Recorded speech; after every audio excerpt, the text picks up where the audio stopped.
नमस्कार, जोहार। मेरा नाम है अवंतिका और आप देख रहे the fourth pillar dot news. Jharkhand में आगामी चुनाव के मद्देनजर सभी राजनीतिक पार्टियां अपनी अपनी तैयारियों में लग गई है।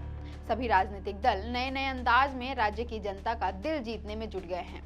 जहां एक और झामुमो आपकी योजना आपकी सरकार आपके द्वार से लोगों के बीच अपनी पकड़ मजबूत कर रही है, वहीं भाजपा संकल्प यात्रा और आदिवासी अधिकार यात्रा जैसे कार्यक्रमों से लोगों के बीच पहुंच रही है। वहीं अब राष्ट्रीय जनता दल यानी आरजेडी भी झारखंड की जनता के बीच पकड़ बनाने के लिए एक अनूठा कार्यक्रम कर रही है। आरजेडी का जनता तक पहुँचने का यह तरीका बाकी राजनीतिक पार्टियों से बिल्कुल अलग होने वाला है।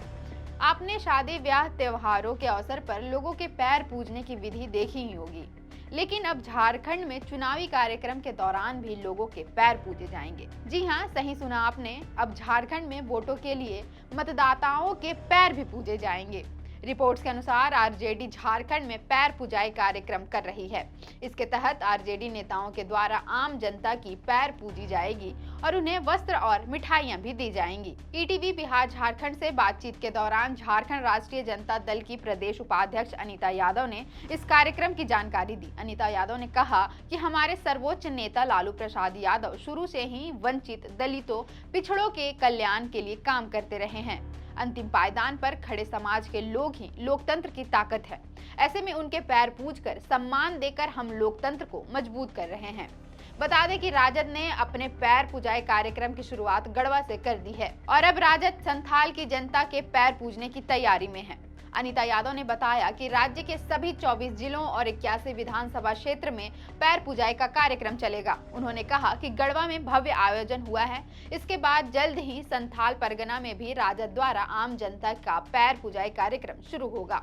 अनीता यादव ने बताया कि किस तरह से इस कार्यक्रम में जनता के पैर पूजे जाएंगे। उन्होंने कहा कि जिस जिले में पैर पुजाई का कार्यक्रम होगा, वहां की जनता जनार्दन को लाउड स्पीकर के माध्यम से स्नेह निमंत्रण दिया जाएगा, जिसके बाद कार्यक्रम स्थल पर पहुंचे हर व्यक्ति, चाहे वह किसी भी समाज या धर्म से हो, सबको राजद के नेताओं के द्वारा पैर पूजाई की जाएगी। इसके बाद उन्हें मिठाई और कपड़े भी दिए जाएंगे। फिलहाल झारखंड में महागठबंधन की सरकार है, जिसमें झामुमो, कांग्रेस और राजद की हिस्सेदारी है, लेकिन राजद के सिर्फ एक विधायक को इसमें जगह मिल पाई है।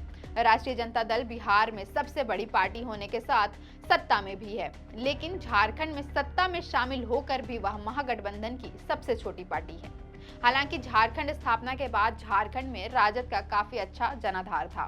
साल 2000 में राजद से झारखंड राज्य के गठन के समय राजद के 9 विधायक हुआ करते थे। पलामू, चतरा व कोडरमा लोकसभा सीट पर भी राजद का ही दबदबा था।